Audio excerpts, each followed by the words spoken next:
Bienvenue dans l'inconnu. Le premier podcast où l'identité de l'invité est inconnue. C'est le podcast qui décolle les étiquettes sociales et ne se pose pas la question de ce que tu fais et se focalise sur qui tu es. Je vous invite à découvrir avec moi l'histoire d'un inconnu, un héros, une héroïne du quotidien, source d'inspiration. Bon, je suis ravi. Moi aussi. Merci beaucoup de m'accorder du temps pour partir dans l'inconnu. Je suis ravi d'être ici parce que notre rencontre s'est faite au plus grand des hasards. Un lundi matin à 7h30 à la station-service. C'est ça, de la Pointe-Rouge. De la Pointe-Rouge, alors avec 2 pneus crevés. C'est ça, un chacun. Un chacun, en essayant, bon an, mal an, de regonfler le temps de faire les réparations. Donc merci beaucoup de ce temps que tu merci à toi. Que tu m'offres et que tu offres aussi aux auditeurs. On va garder ton identité et ton métier et ton activité secrète jusqu'à la fin. Jusqu'à la fin, pour redonner du sens et mettre le qui es-tu avant le que fais-tu. Ça me va. Parfait. Pour commencer, j'aimerais savoir comment tu vas. Écoute, très bien. C'est dimanche. Alors, je ne vais pas dire que j'ai bossé toute la matinée. Quoique, il ne pourrait pas trouver rapidement, hein, parce que généralement, je vais très bien. Nouvelle année, nouveaux projets, plein de choses. En pleine forme. Bon, cool. Tu sais que c'est la première fois que je fais un échange comme ça un dimanche. C'est vrai ? Ouais, je te jure. Ouais. Je pense qu'à la fin, ils vont se dire c'est la première fois que cette personne dans cette profession bosse un dimanche aussi. Ils vont se dire, ou pas, je sais pas. Ou pas, mais bon, on n'est pas nombreux. Hein. Est-ce que tu peux nous dire où nous sommes sans trop justement en dévoiler ? Alors, où nous sommes ? C'est compliqué parce que où nous sommes ? Nous sommes dans une salle de classe un dimanche. Parce que j'ai un ami qui me prête ses locaux pour travailler dans une prépa de médecine à Marseille. Et pour que je puisse travailler le dimanche, j'ai accès aux locaux. Donc là, nous sommes dans une salle de cours, dans une salle de classe pour des étudiants en Bac+1 en médecine. Ça me fait bizarre de revenir dans une salle de classe. Mais c'est bon, les sièges sont bien, je trouve quand même. Ouais, c'est pas mal. Hein, il a tout. C'est hyper spacieux. Ah, il a tout refait, le directeur, donc c'est super bien, quoi. Bon, super. Je te propose de passer au hasard de la discussion. Alors, je vais te laisser tirer un dé. Soit choisir, soit tirer au hasard, ce que tu veux. J'aime bien le hasard. Ok, ça ne m'étonne pas. Jaune. Jaune. Ça te va ou pas ? Très bien. Ok. On a 6 thématiques. Ok. Je vais te laisser tirer le dé pour partir au hasard de la discussion. Allez, c'est parti. Le 2. Travail. Oula. C'est quoi ta relation au travail ? Amoureuse. Je crois que c'est une relation amoureuse que j'ai avec le travail. Le travail, c'est moi. J'en ai besoin, je le recherche. Et il me manque quand il n'est pas présent. C'est ce qui m'habite, ce qui m'anime et ce qui fait la personne que je suis aujourd'hui, je pense. Ok. Ouais. Tu travailles beaucoup donc ? Je travaille énormément. D'accord. En fait, je travaille tout le temps. Et qu'est-ce qui te motive derrière ? La première motivation, c'est que ça m'occupe déjà. Ça m'occupe. Après, est-ce qu'il y a une hiérarchie dans les réponses ? Je pense pas. Gagner sa vie, c'est important. Surtout dans le monde dans lequel on est aujourd'hui, c'est important d'avoir une bonne situation financière puis même pour pouvoir se faire plaisir quand il y a de brefs instants sans travail. Aider les autres, être accessible, rendre service, toucher le plus grand nombre de personnes possible aussi. Je pense que c'est ce qui me motive, c'est qu'il y a un sens aussi, donner du sens à ce qu'on fait. Okay. Je pense que quand on se lève le matin, c'est parce l'argent c'est bien, hein, mais moi on me fera jamais faire ce que j'ai pas envie de faire, quelle que soit la somme qu'on me propose. Donc c'est qu'il n'y a pas que le côté financier qui est important, il y a aussi le côté humain derrière. Et ouais, non, je pense que c'est donner du sens à ce qu'on fait quand on se lève le matin. Okay. Et toi, ton sens du coup, c'est aider ? Transmettre. Ouais, transmettre. Changer peut-être aussi les choses. Ouais. Alors on peut pas trop en parler, sinon on va divulgacher, ouais, c'est ça. Spoiler ce que tu fais. Mais j'aimerais bien à la fin, quand tu diras ce que tu fais, justement qu'on en parle parce que tu as une approche atypique et à 90 degrés en fait de ce qui se fait, de l'image qu'on a, quoi. Ouais, carrément. Est-ce que tu as reçu, ou quel est le meilleur conseil professionnel que tu as reçu ? Le meilleur conseil professionnel, sans aucune prétention, professionnellement parlant, je me suis fait tout seul. C'est-à-dire que, d'ailleurs, tout le monde me dit « mais comment tu fais ?» Mais c'est pas possible, c'est-à-dire que je me suis pas pris quelqu'un en modèle. Maintenant, je suis très bien entouré, j'ai des amis autour de moi qui m'aident à surmonter les épreuves du quotidien. Et puis même on a besoin d'avoir des gens qui t'aiment et qui te permettent, dans ces courts instants où je ne travaille pas, à changer complètement de registre. Et donc ces gens-là, oui, eux, c'est pas des conseils, c'est une présence qu'ils m'ont donnée. Mais d'un point de vue travail, non. je fais mon métier parce que j'ai rencontré quelqu'un qui a été un modèle quand j'étais au lycée, qui est devenu une amie, qui est mon amie. Et si je fais ce métier, c'est parce que cette personne m'a donné en fait envie de faire ce métier. Voilà. Donc ça, c'est peut-être une réponse. C'est pas un conseil. Là, ça a été un modèle. Mais maintenant, ma manière de faire au quotidien et ma manière d'être au quotidien, c'est moi tout seul. Alors du coup, quel est le meilleur conseil professionnel que tu pourrais donner? Le meilleur conseil professionnel. Ça va être coupé au montage, mais sors-toi les doigts du cul. Ça sera pas coupé? Mais sors-toi les doigts du cul. Ok. On peut y arriver. Tu y arriveras. Par contre, il faut avoir envie, il faut se donner les moyens. Donc sors-toi les doigts du cul. Ok. Il n'y a rien qui est impossible. Il n'y a rien qui est impossible. Il faut de l'huile de coude, des nuits blanches, du café, beaucoup, et des objectifs. Mais en fait, on y arrive. Hein. On y arrive. Il faut avoir envie. Et personne, enfin aujourd'hui, tout le monde parle qu'entreprendre c'est compliqué, gagner de l'argent c'est compliqué, s'épanouir c'est compliqué. Quand on veut, on peut. Voilà.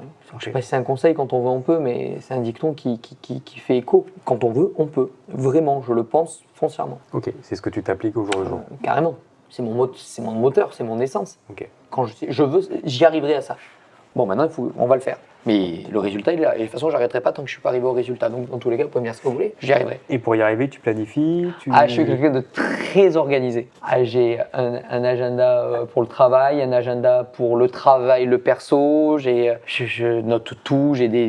Ma vie, c'est des post-it dans tous les sens, mais toujours rangé, hein, c'est pas le bordel. Hein. Ouais. Je peux pas vivre dans le... Avant qu'on commence, regarde, il fallait que je range mes affaires. J'aurais pas pu faire cet échange avec tout sur la table. Là, non, voilà, moi, c'est cadré. Tout, okay. Je sais exactement ce que je dois faire, à quel moment je dois le faire, comment je vais le faire. Pas beaucoup de place au hasard, moi. C'est peut-être un défaut, mais le hasard fait bien les choses. Peut-être quand il y a du hasard qui se rajoute là-dedans et que ça marche bien, tant mieux. Mais non. Au départ, il n'y a pas de hasard. Ok, on retire le dé. Allez. On part sur une deuxième thématique. Le 6. Réussir sa vie. Ah. Que signifie réussir sa vie pour toi? Être heureux. C'est quoi être heureux?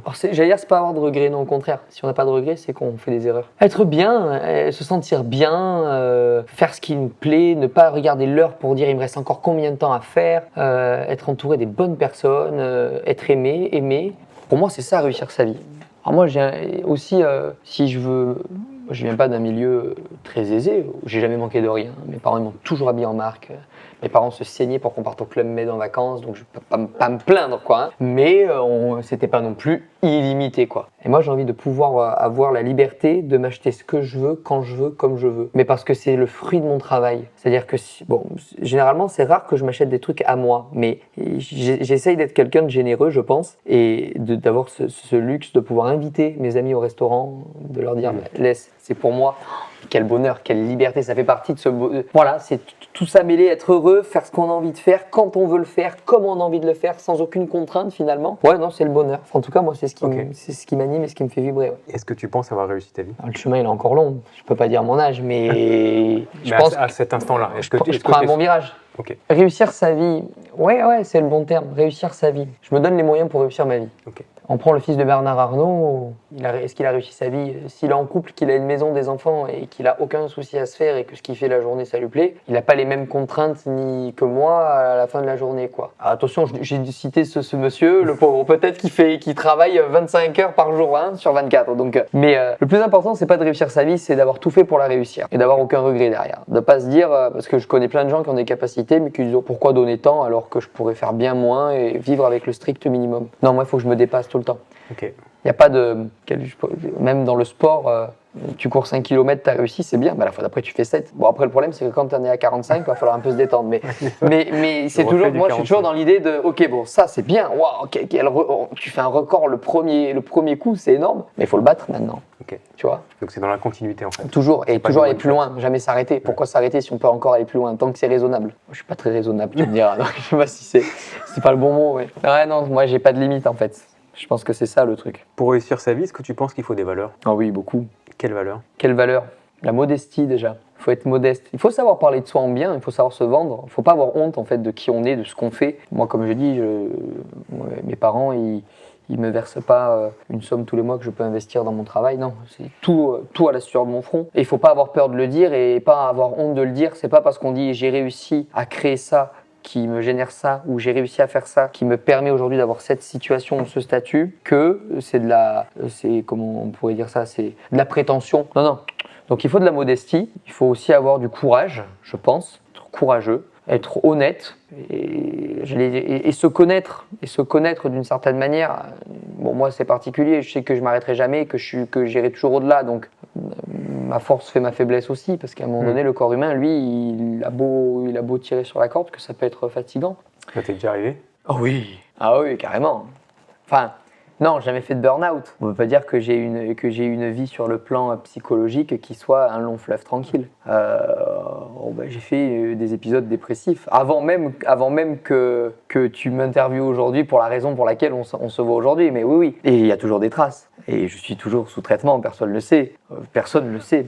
Mais ça fait partie de moi. Du coup, tout le monde va le savoir. C'est pas grave. Ça te rend pas plus fort. Mais peut-être que des fois, les personnes te voient différemment après. C'est ça qui est gênant. C'est que quand tu dis j'ai fait une dépression et j'ai pris des antidépresseurs, les gens après ils disent oh, le pauvre. Non, je me suis pas arrêté. Je me suis jamais mis, depuis que je travaille, donc depuis que j'ai 19 ans, je n'ai jamais pris un seul jour d'arrêt maladie. Zéro.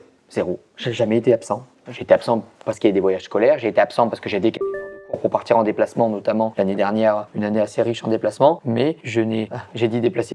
Ça, faudra que tu le coupes. Je fais ça. Mais j'ai jamais manqué une heure de travail de ma vie, jamais, malgré tout. Mais je pense que ça fait partie de ma force intérieure de se dire, bon, maintenant il faut avancer, quoi. De toute façon, il y a l'objectif à atteindre, donc faut foncer.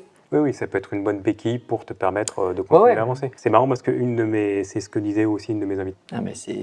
Qui était... Il ne faut pas en avoir honte. Hein. Moi, ça m'a beaucoup aidé dans mon métier aussi à aider les gens vers qui j'allais. Parce qu'en fait, au départ, on se dit quelqu'un qui a des problèmes psychologiques, quelqu'un qui... moi, on ne pourrait pas le penser, mais un gros manque de confiance en soi, avec beaucoup de stress surtout tout le temps.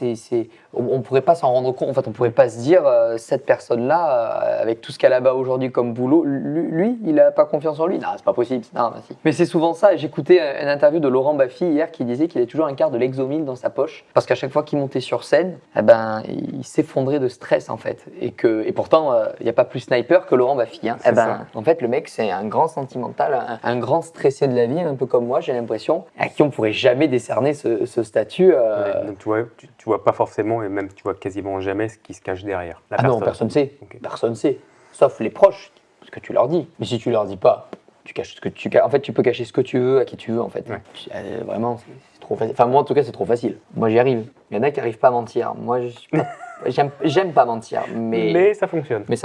Est-ce qu'il y a des gens qui t'inspirent, justement, dans cette quête de réussite? Ah ouais, il y en a plusieurs. Moi, j'aime beaucoup les gens qui m'inspirent. J'écoute beaucoup d'interviews, c'est rigolo. Je déteste la politique, pourtant. Hein. J'aime beaucoup. Je préfère plutôt être consultant en tant qu'expert de terrain, par exemple, sur des faits bien isolés. Mais moi, j'écoute beaucoup Nicolas Sarkozy. J'aime beaucoup sa vision à joindre tout le monde à sa cause. J'aime beaucoup cette personne. Maintenant, des exemples...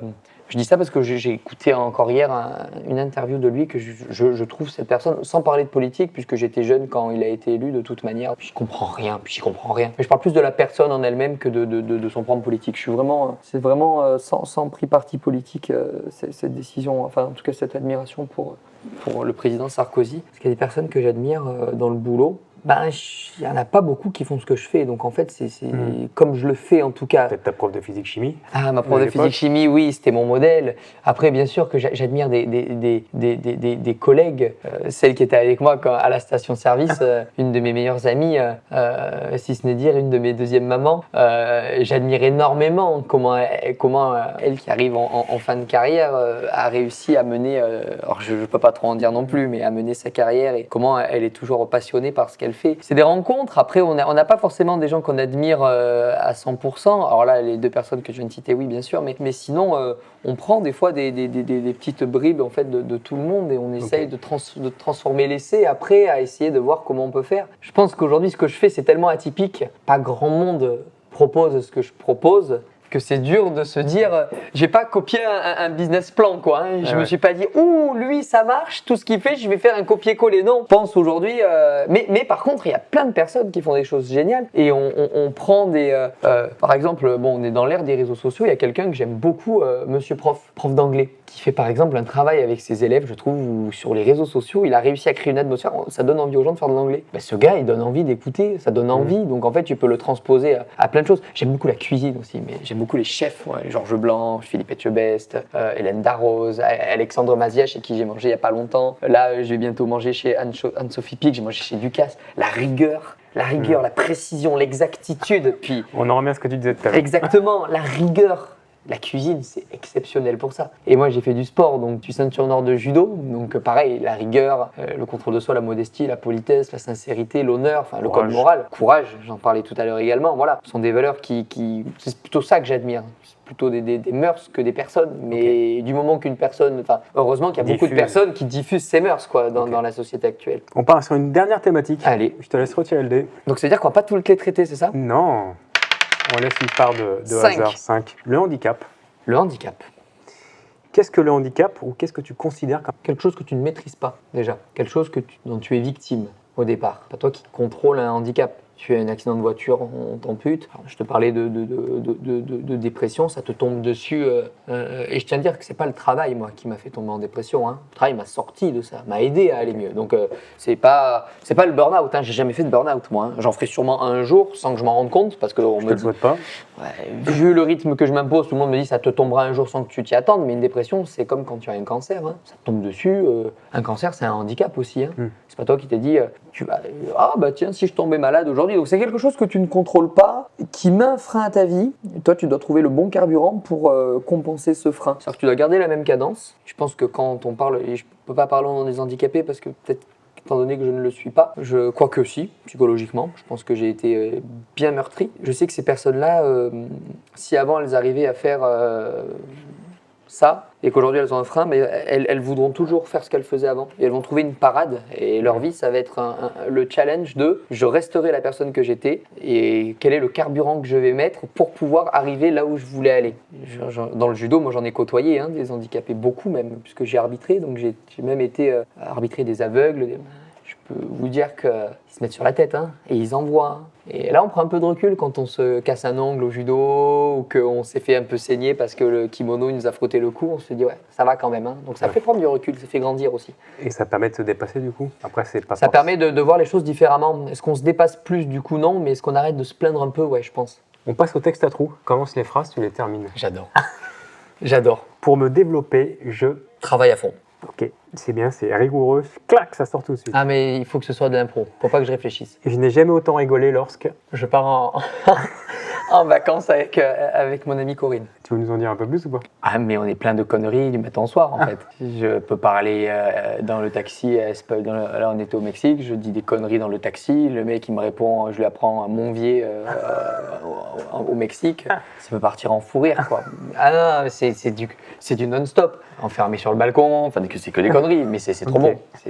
C'est du 8e degré. Ok, petite pensée pour Corinne du coup. C'est ça, que j'aime profondément. L'art de la simplicité, c'est... De pas se prendre la tête. Un saucisson, une bonne bouteille de rouge. Ça, c'est l'art de la simplicité. On revient au basique, quoi. Ouais, carrément. Ok. J'ai du travail. J'ai du travail. Dit-il en regardant sa sacoche sur le côté. Qu'est-ce que j'ai? Du travail. Et je t'en fais une dernière. Demain, je vais travailler. J'étais sûr que tu allais me dire ça. Alors, tu sais quoi, je t'en refais une dernière. Le dernier livre que j'ai lu. C'est le mien. J'aime pas lire en fait. Et j'ai relu un bouquin que j'ai écrit pour vérifier qu'il n'y ait pas d'erreur en fait. C'est une relecture de mon bouquin. Et les gens vont se dire, mais le mec il est centré sur lui-même. J'ai pas la lecture facile. C'est pas quelque chose. Ah non, mais non, tu vois, je te dis une bêtise. Je t'ai menti. Le dernier livre que j'ai lu, c'est Cet été en vacances. C'est le directeur d'un club med qui est devenu un ami, qui a écrit un livre qui s'appelle Le Pacte de l'herbe. C'est l'histoire d'un délinquant qui va se mettre au golf en fait. Et il raconte toute sa vie et je l'ai lu. Et pareil, c'est quelque chose de très facile à lire, très bien romancé. Et je salue Mehdi Kamala qui l'a écrit et il a réussi à me faire lire quelque chose. Ah. Et c'est vrai que c'est le dernier livre que j'ai lu, c'est lui. Et après, sur 4 ans derniers, c'est juste mes bouquins. Sinon, je lis pas. De relecture, quoi. En fait, j'ai relu pour pas qu'il y ait de coquilles. Mais sinon, non. Je suis pas très... J'écoute beaucoup, je regarde beaucoup de films, de séries, j'écoute beaucoup d'interviews. Des fois, je me mets BFM ou CNews pour pas faire de pub. Je fais pas de concurrence ou LCI et j'écoute les infos. Et au bout de 10 minutes, j'éteins la télé parce que ça m'a fatigué. Mais j'essaye, voilà. Mais sinon, lire, non, je suis pas. Tu vas te prendre un Xanax. C'est ça, ou 2. C'est ça, je prends 2 Xanax. Parce que ça t'a épuisé, quoi. C'est ça, exactement. On passe à la question d'un inconnu. Chacun de mes invités pose une question au prochain invité. D'accord. Je vais donc te poser la question de mon dernier invité. Et sa question est, si finalement tu n'avais le droit qu'à une seule source d'inspiration, laquelle tu retiendrais? Charles Aznavour. Joli, pourquoi? Charles Aznavour parce que c'est quelqu'un qui a eu beaucoup de mal à débuter dans sa carrière. C'est quelqu'un qu'on a risé, c'est quelqu'un dont on s'est moqué, quelqu'un dont on disait qu'il ne fera rien, qu'il n'y arriverait pas. Charles Aznavour, voilà. Il les a tous démontés. Il a travaillé jour et nuit. J'aime beaucoup la chanson Mes emmerdes parce qu'elle commence en j'ai travaillé des années sans répit jour et nuit. Ben, c'est un peu moi quoi. Ouais. C'est un peu moi. Ça a été ton cas. Alors, je dis pas qu'on m'a raillé au début, mais si, un peu quand même. C'est pas facile le milieu dans lequel je bosse. Hein. Bah, souvent, après, il y a la reconnaissance du travail bien fait, mais aujourd'hui, Charles Aznavour, ouais. Puis je connais toutes ses paroles de tous ses textes, donc ça aide beaucoup. Est-ce que tu as un sujet ou une attitude qui t'énerve? La mauvaise foi. Je déteste ça. On peut tous merder dans la vie, on peut tous faire des erreurs, même des fois insulter des gens sur le coup de la colère parce qu'on ne le pense pas. Par contre, être de mauvaise foi, dire non, je t'ai jamais dit ça, non, c'est pas possible. La mauvaise foi, ouais, vraiment la mauvaise foi, ou les gens qui te prennent de haut aussi, je déteste ça. J'essaye d'être le plus gentil avec le plus grand nombre de personnes possible. Donc ouais, non, ça me révulse. Bon, en tout cas, je confirme, hein, parce que le fait qu'on se rencontre un lundi matin à 7h30 et que du coup je t'aborde et que je te propose et puis surtout que tu me dises si gentiment, bah ok, envoie-moi un mail, on voit. Mais carrément, et puis surtout que quand tu rencontres quelqu'un au restaurant, que tu manges un bon plat, les conditions sont propices à être de bonne humeur. Quand tu rencontres quelqu'un parce que tu as un pneu crevé, que tu as une échéance hyper importante une demi-heure après, que tu dois laisser quelqu'un à l'hôpital entre-temps, tu pourrais dire écoute, c'est quoi là, laisse-moi tranquille. Non, ben non, là, c'est la vie, faut être bien, Puis j'ai ce souci de plaire aussi. Moi j'aime bien plaire, j'aime bien qu'on dise du bien de moi. Donc pour dire du bien de moi, faut être gentil avec les gens, tu peux pas les envoyer chier du matin au soir. Donc c'est quelque chose que je m'impose, mais qui fait partie de moi-même, je pense. Avant de partir, s'il te reste quelques jours, quelques mois avant de mourir, qu'est-ce que tu ne souhaites pas regretter ou qu'est-ce que tu aimerais faire? Qu'est-ce que j'aimerais faire? Je pars en Bourgogne et je me fais une verticale de la Romanée-Conti et je vis tous les comptes et je meurs avec le plus grand vin du monde sur ma table. Je suis un très grand amateur de vin. Qu'est-ce que je fais? Je vais voir, je sécurise tous les gens que j'aime d'abord. Parlons sérieusement, je sécurise tous les gens que j'aime, je m'assure que tout va bien. Et puis je kiffe, parce que tu peux mourir, on sort tout à l'heure, on se fait renverser, pardon, on est sobre, hein, d'accord, c'est 13h, prends la voiture, à quelqu'un qui nous rentre dedans, tu meurs. Bah écoute, faut pas regretter. Puis je déteste être en froid avec les gens, moi. Je déteste, je préfère mettre les choses à plat. Tu perds quelqu'un avec qui tu étais en guerre, c'est moyen quand même. Moi, je trouve ça très moyen. On passe au partage de vie. Tu vas retirer le dé et je vais te donner les consignes avant. Si tu fais un chiffre pair, ce serait. Alors, c'est quoi un chiffre pair? 2, 4. Alors, sur un dé à 6 faces, ce serait 2, 4, 6. 2, 4, 6. Un chiffre impair, Donc, 1, 3, 5. 1, 3, 5. Ok. Si tu fais un chiffre pair, 2, 4, 6, ce serait de nous partager le conseil que tu aurais aimé recevoir plus tôt, si tu en as un. Si tu fais un chiffre impair, 1, 3, 5, ce serait de nous partager un des moments les plus douloureux que tu as traversés, mais surtout, quelles ont été les ressources que tu as utilisées pour t'en sortir. Ok. Pair, je sais plus. Chaque fois, ça me fait pareil. Impair, je l'ai de suite en tête, mais surtout que j'ai eu le moment, mais pair. Quel est le conseil que tu aurais aimé recevoir plus tôt? Tu t'en fous du regard des autres. C'est drôle parce que mon dernier invité, t'a posé la question. Elle dit pareil. T'en fous du regard des autres. Ceux qui sont pas contents vont se faire foutre. En tous les cas, il y aura des gens qui t'aimeront pas. Alors que moi, je veux que tout le monde m'aime. C'est pas possible. Donc, t'en as rien à foutre. Donc, même si, alors c'est drôle parce que même si t'as envie que les gens t'apprécient. Oui, mais une fois que t'as fait le maximum, tu veux faire quoi? Tu veux lui faire la roue? Le mec a décidé de pas t'aimer, il t'aime pas. Ok. Donc, tu prends le parti de dire, ok, bah vous savez quoi? Vous m'aimez, vous m'aimez pas, vous m'aimez pas. Et eux, je les catégorise en trou du cul, en fait. Eux, je les mets dans une case en mode, écoutez, vous pouvez pas me blairer, vous avez pas de raison.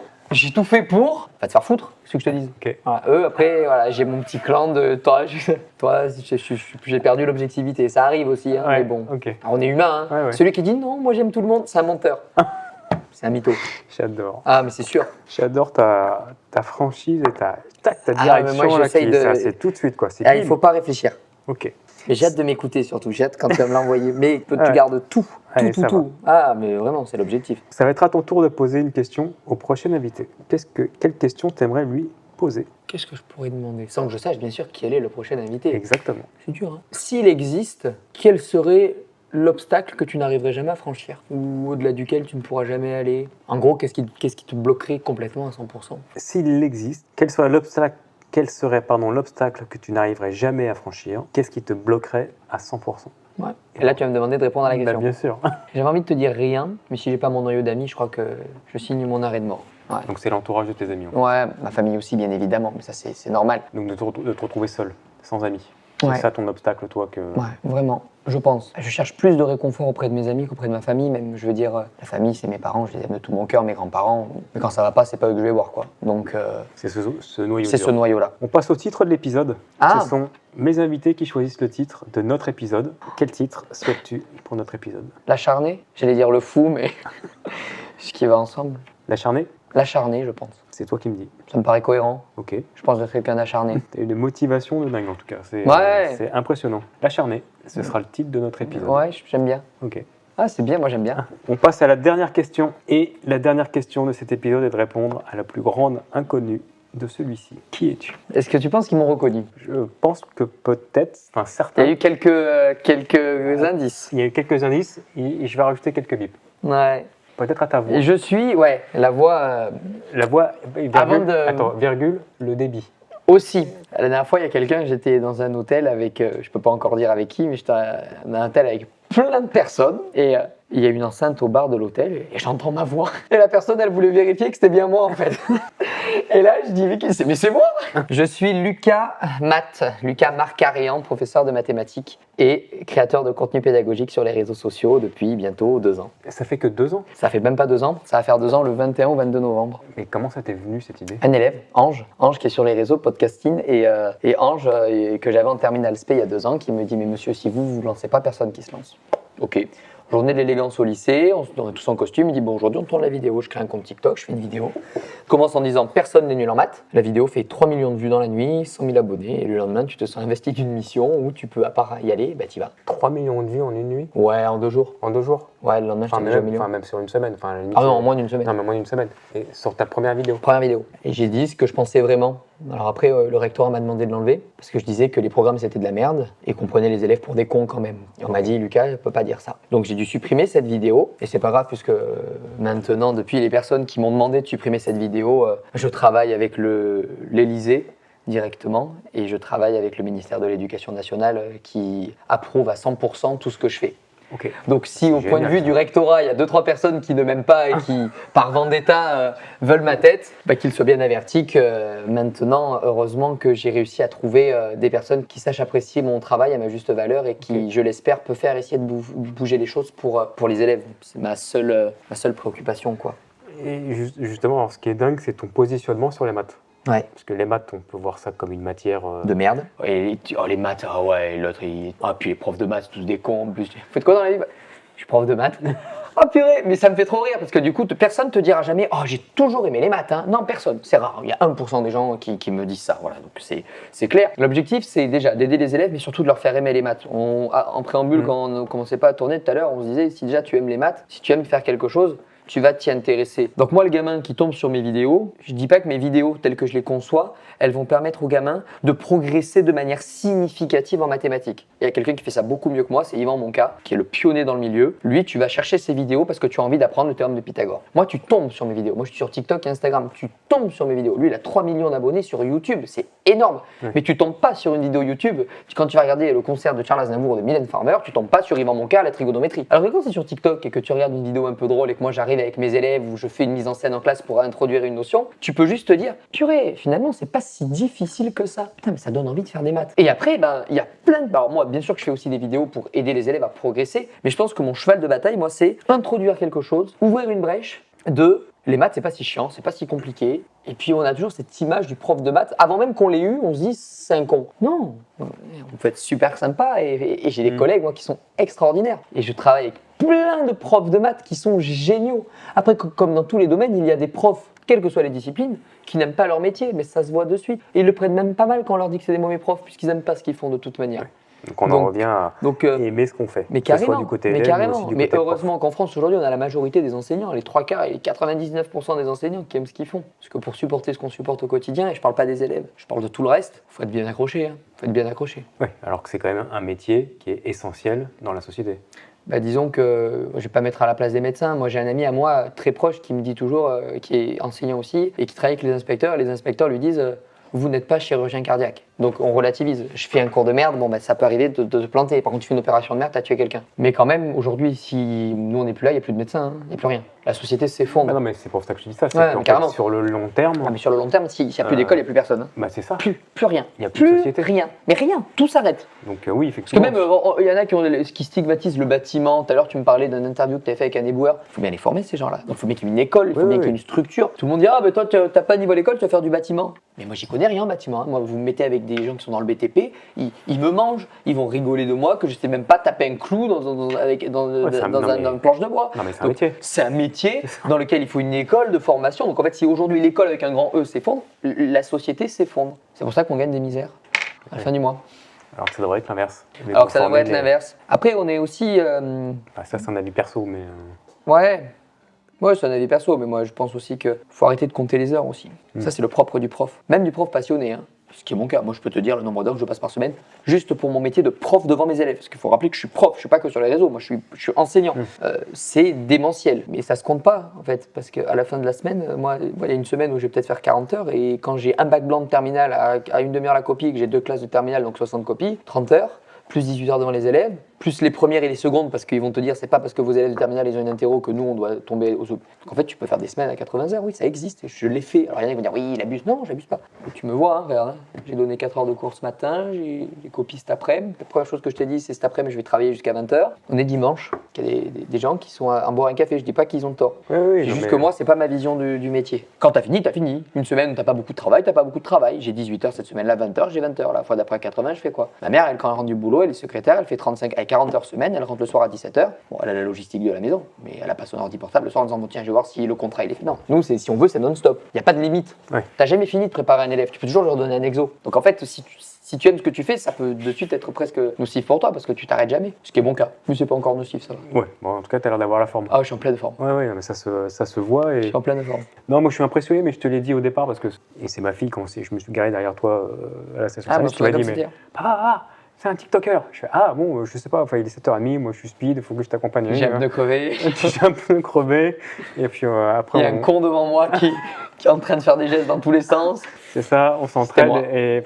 Mais du coup, ta vision, effectivement, de voir les choses et de transmettre la vision des maths, et bravo, parce que j'ai l'impression de te voir partout, en fait. Même sur les. J'essaye. Il y a une photo où tu es sur les bords du Sénat, je crois, ou à l'Assemblée nationale. C'est ça, à l'Assemblée. Je travaille beaucoup avec la ministre, l'ancienne ministre de l'Éducation nationale, Madame Jeuneté, Anne Jeuneté. Et pas pour des raisons politiques, une fois de plus, parce que je n'y comprends rien, mais pour des raisons humaines. J'ai adoré cette femme quand elle a été nommée ministre de l'Éducation nationale, parce que j'ai adoré son positionnement. J'ai beaucoup aimé Gabriel Attal aussi, quand il a été ministre de l'Éducation nationale, parce qu'il a voulu remonter le niveau. Et c'est un sujet, moi, qui m'est fort, qui m'est cher. Et ensuite, il y a eu Madame Belloubet, si je dis pas de bêtises. Et ensuite, Anne Jeuneté a repris un peu la suite de Gabriel Attal dans cette vibes-là. Et je lui avais envoyé un message, on a pu échanger, on n'a jamais pu travailler ensemble quand elle était ministre. Et le jour où le gouvernement Barnier est tombé, là où généralement quand tu n'es plus ministre, tout le monde te tourne le dos, tu n'as plus besoin d'eux. Et c'est là où j'espère être quelqu'un de bien, c'est que j'ai envoyé un message à Madame Jeuneté en lui disant voilà bonjour, je sais que vous n'êtes plus ministre, mais en tout cas moi j'ai adoré et sachez que vous pouvez compter sur moi. Si un jour on peut travailler ensemble, on travaille ensemble. Eh bien on travaille ensemble. On travaille ensemble et ce que j'aime beaucoup c'est que voilà, elle sait le fait que voilà, je suis pas quelqu'un qui aime la politique ni un parti politique, c'est pas trop mon truc. Par contre, elle a tout compris parce que qui est de mieux de parler à des profs pour faire des propositions de loi sur l'enseignement, et le prof qui soit d'extrême droite, d'extrême gauche, du centre écologique, j'espère qu'il va mettre l'enfant, enfin, c'est ma vision, je sais que c'est pas le cas selon les partis politiques, mais moi ma vision c'est que l'enfant c'est l'enfant, il n'y a pas de politique pour un enfant, l'enfant il doit être le mieux possible. Et j'adore travailler avec Madame Jeuneté que je salue et à qui je remercie de m'accorder autant de confiance. Si tu avais un truc à dire sur les maths. C'est pas facile, c'est pas si difficile que ça. C'est pas si difficile que ça. Je vais me dire que c'est facile. Ouais, non, j'abuse. Non. Si je te l'explique moi correctement, enfin moi, si quelqu'un se met à côté de toi et qu'il te l'explique, c'est pas moi, je suis pas meilleur que les profs de France. Hein. On a tous la même on a tous le théorème de Pythagore, on sait tous à peu près comment on l'introduit. Le théorème des valeurs intermédiaires en terminale, on sait tous à peu près comment on l'introduit. Donc, mais si le gamin on a capté son attention, ça va marcher. Il faut juste le mettre dans sa poche. Une fois que tu as mis le gamin dans ta poche, tu lui apprends ce que tu veux. Comment tu expliques que je fais faire des sujets de bac certaines parties à des élèves de seconde? C'est pas compliqué, parce que si c'était compliqué, on me dirait, alors que si je leur dis pas et qu'on leur dit je te fais un sujet de bac et tout, ouais, c'est dur. Non, c'est pas vrai. Tout est une question de. Après, c'est du management, j'ai presque envie de te dire. Les élèves, il faut avoir cette fibre d'arriver. Ils sont tous différents. Il faut arriver chacun à le convaincre que c'est pour lui ce que tu fais. C'est la clé. Il y a des élèves, tu dois leur rentrer dedans, tu dois y aller au contact faut les prendre de front. Mais s'il y en a que je prends de front, ils s'effondrent en 2 secondes. Et pourtant, l'objectif, c'est qu'ils réussissent tous les deux à la fin. Et c'est ce que disait Nicolas Sarkozy dans son interview que j'écoutais hier encore. Il disait on peut pas agir avec les gens de la même manière. Même ses enfants, on les aime de la même manière. Et pourtant, il y en a un qui va demander plus d'attention que l'autre. Donc, on va lui accorder plus de temps. Mais c'est pas parce que tu aimes moins l'autre et que tu veux le démunir de quoi que ce soit. Tu vois. Et les élèves, c'est pareil. C'est exactement la même chose. J'ai une dernière question. Ouais. Je l'ai introduit il n'y a pas longtemps. Est-ce que t'aimerais, est-ce que tu as une association, est-ce que tu as une personne que tu aimerais mettre en avant à travers ce podcast, qui fait du bien, qui est bon pour l'être humain, la planète que tu suis? Oui, C'est quelqu'un que j'ai rencontré à Paris, lors justement d'une table ronde organisée par le Premier ministre Michel Barnier, par le gouvernement, sur le harcèlement à l'école. Et je sais que Gabriel Attal parle beaucoup de ce sujet. J'ai été invité avec Nicole Kathleen, pédopsychiatre spécialisée justement dans ces questions-là. Nora Tiran, qui est la fondatrice de l'association Marion la main tendue. Marion, sa fille, qui s'est suicidée à cause du harcèlement scolaire. Et je pense que il y avait aussi Damien Juiro qui jouait dans L'Enfant de Batignolles, c'est ça? Ok, peut-être. Le petit Batignolles, non, L'Enfant Batignolles. Petit Batignolles. Le petit Batignolles, Ça me dit un film avec comment il s'appelle, Gérard Jugnot. Et on a discuté autour de ça. Et Nora, qui est une femme incroyable, avec une bonté et une générosité sans faille, fait un travail remarquable pour lutter justement contre le harcèlement à l'école. Et je pense que bon, pour rester dans le thème, c'est quelque chose qui m'est vachement à cœur, quoi. Ok, elle a un site web ou pas? Marion la main tendue sur les réseaux sociaux. Ok. Mais je pourrais la taguer et lui dire qu'on a pu parler d'elle. Est-ce que tu veux rajouter quelque chose? Merci beaucoup déjà. Ça fait plaisir de parler autre chose que de maths, quoi. Généralement, on te dit oui, alors comment tu fais la calculatrice, l'intelligence artificielle? On oublie qu'il y a de l'humain derrière. C'est intéressant de parler de soi. Non, bien que je suis pas quelqu'un qui sur les réseaux aime bien parler de moi. Les gens, c'est bien, il y a une part un peu de mystère. Très fan de Mylène Farmer qui cultive un peu ce mystère autour d'elle. Mais en fait, c'est elle qui a raison parce que ça la fait durer dans le temps. On n'a pas besoin de savoir ce qu'elle mange, on n'a pas besoin de savoir pour qui elle vote, on n'a pas besoin de savoir si elle est en couple ou si elle a des blessures profondes. On a juste besoin de suivre ce qu'elle fait et c'est vrai, mais l'exercice, moi, m'est pas difficile. Ça me dérange pas de parler de moi si on me pose les questions, quoi. Maintenant, est-ce que je le ferai de manière spontanée comme ça? Non, je pense pas. Eh ben merci. Merci à toi, Lucas, Arnaud. pour notre échange dans l'inconnu où le bonheur est parfois caché. Merci pour ta sincérité, ta transparence. On a essayé. Et j'espère que vous avez autant apprécié que moi mon échange avec Lucas. N'hésitez pas à nous suivre sur les réseaux sociaux. Je vous invite à partager, commenter. N'hésitez pas aussi à suivre LucasMath 4. LucasMath 4. LucasMath 4. LucasMath, je pense que. LucasMath sur les réseaux. Ouais, Insta, ça s'affichera. Ou TikTok pour voir une nouvelle facette des mathématiques et comment aimer les mathématiques. Vous allez voir, c'est détonnant et c'est très très frais. Je vous dis à la semaine prochaine, même jour, même heure. Merci Lucas. Merci Arnaud. À très bientôt. À très bientôt. Merci beaucoup.